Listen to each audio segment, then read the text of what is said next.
I currently go to Belmont. Are you guys, is anyone planning on going to Belmont? It's on my list. No. No, it's good. No, it's just like, it's usually not on everyone's like first priority list, but I go to Belmont. I am a legal studies major with a Spanish minor.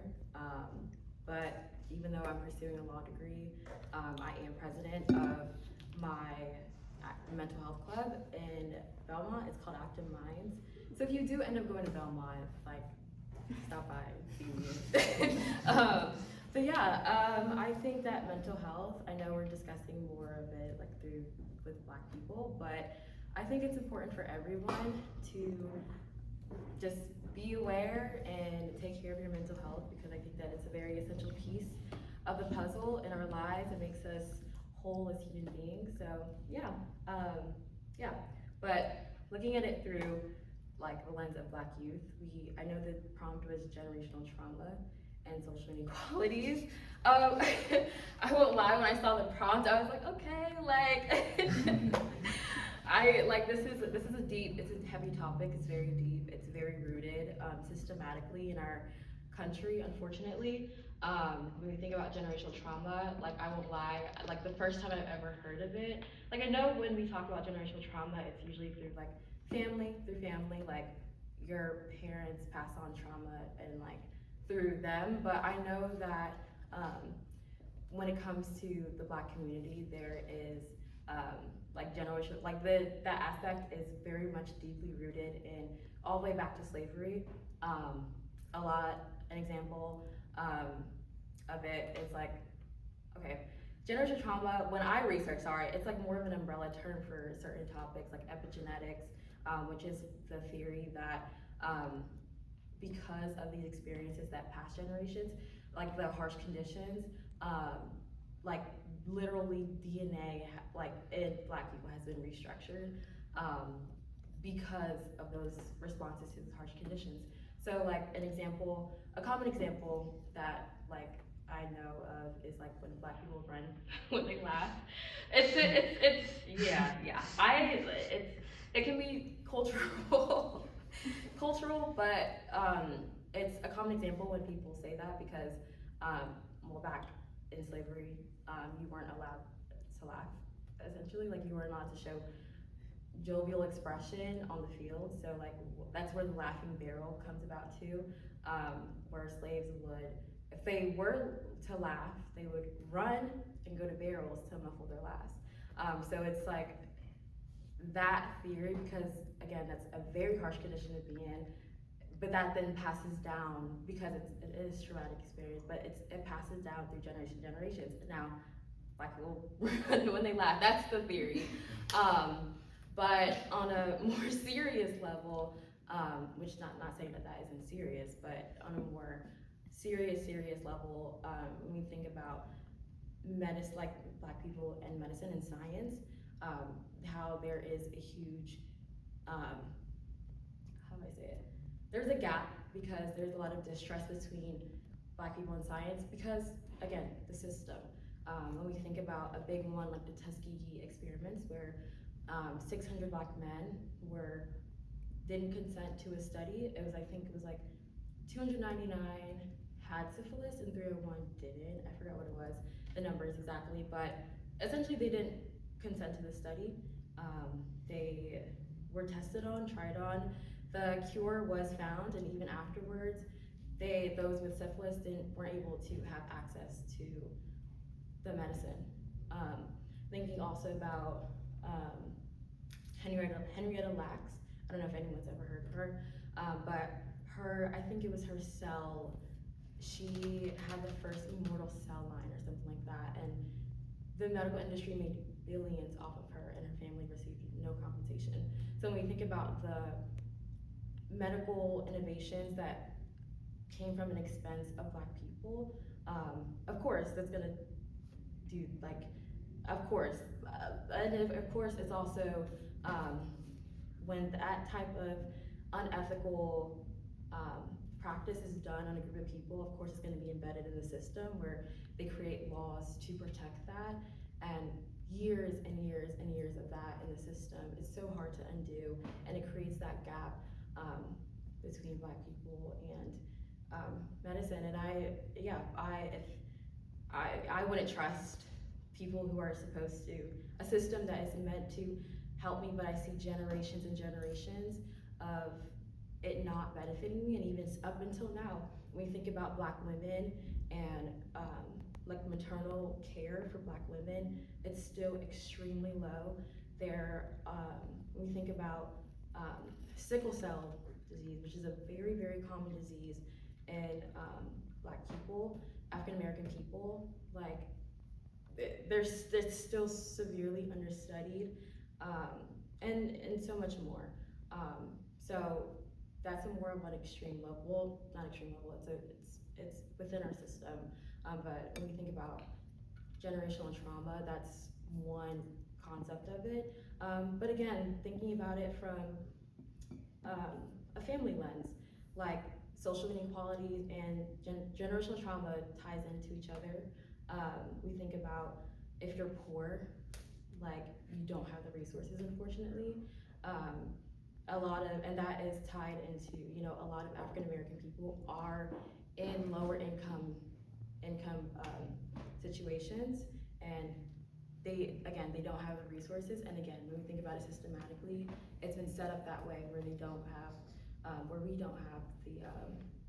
the resources and we have to outsource it, or all this other stuff. But think about it, like our parents didn't have that information, so they didn't have the information to relay to us, and generations of that. It's like that cycle just keeps repeating. And if you're poor, unfortunately, you don't have access to healthcare, medical care, mental health care, like things like therapy, psychiatric treatments.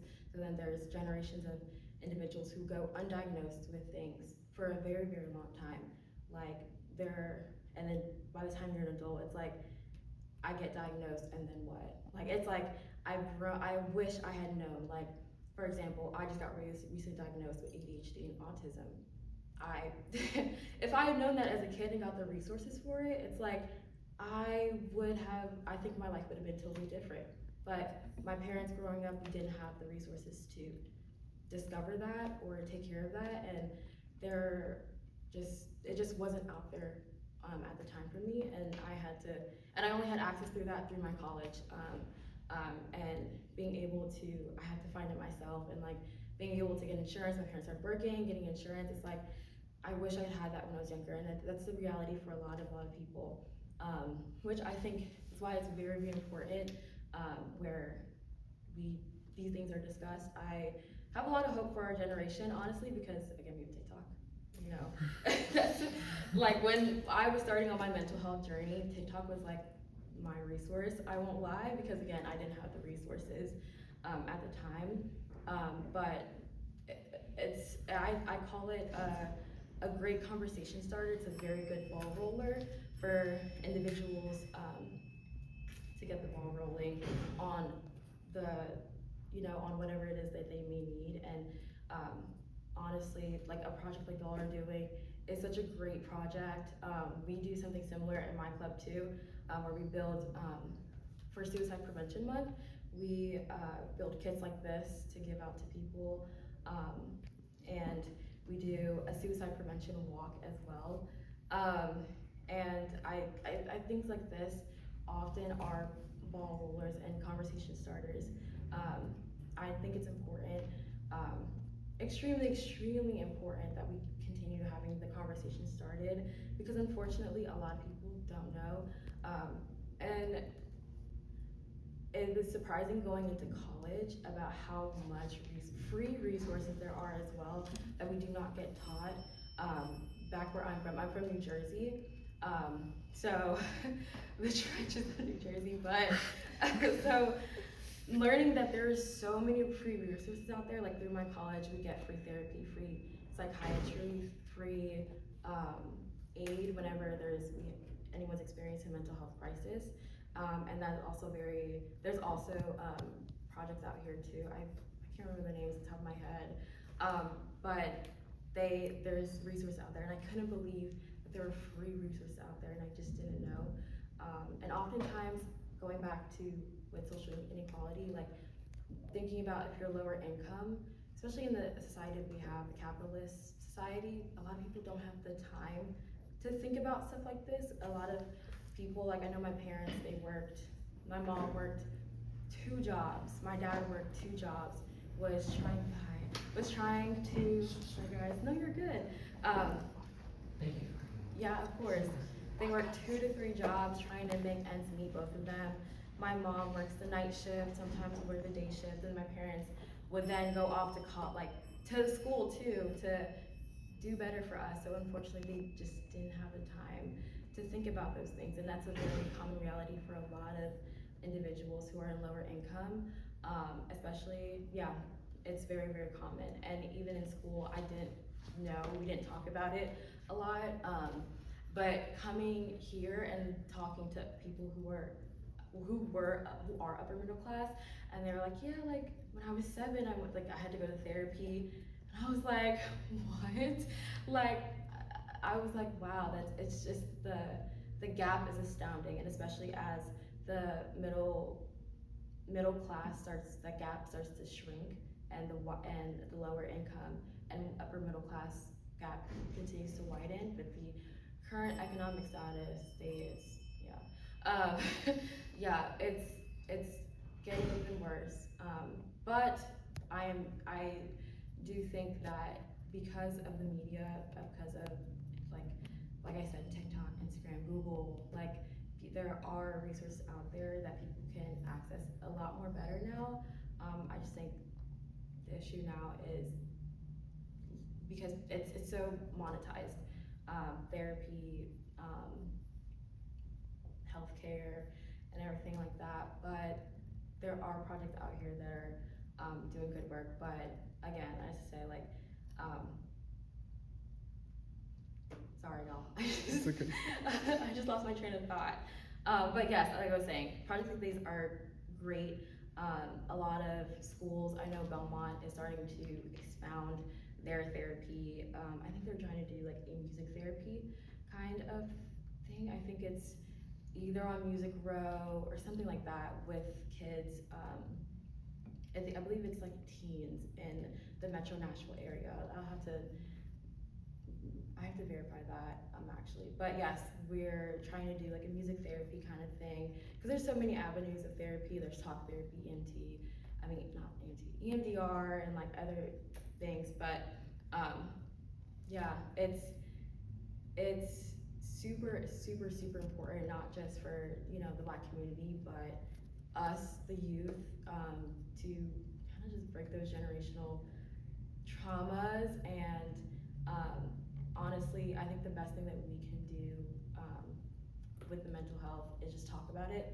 I think talking is word of mouth is the best thing. Like even if it's with friends, family, like just talking to people, checking in on people, letting people know what kind of resources they do have.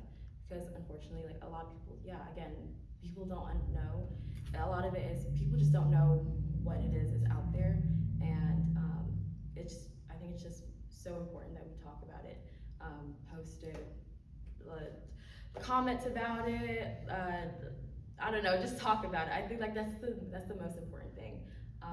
But I think what you guys are doing is great. That's really all I have on this topic. I didn't know how to like tie it up, but yeah. So you guys are doing so great. Like I also wanted to say like I would love to work with you guys with my club. I don't know if you guys are gonna continue the organization. Mm-hmm. Okay. I want to do something like this, like collaborate with y'all if y'all want to, because I think this is just so important, especially because y'all are seniors, right? Mm-hmm. Yeah, please do. Yeah. Seniors. Oh, Okay. Okay. Yeah, and like, are you guys planning on like going? Are you guys staying in Tennessee? Do you know? Okay. Okay. Yeah. Yeah, it's up in the air. But if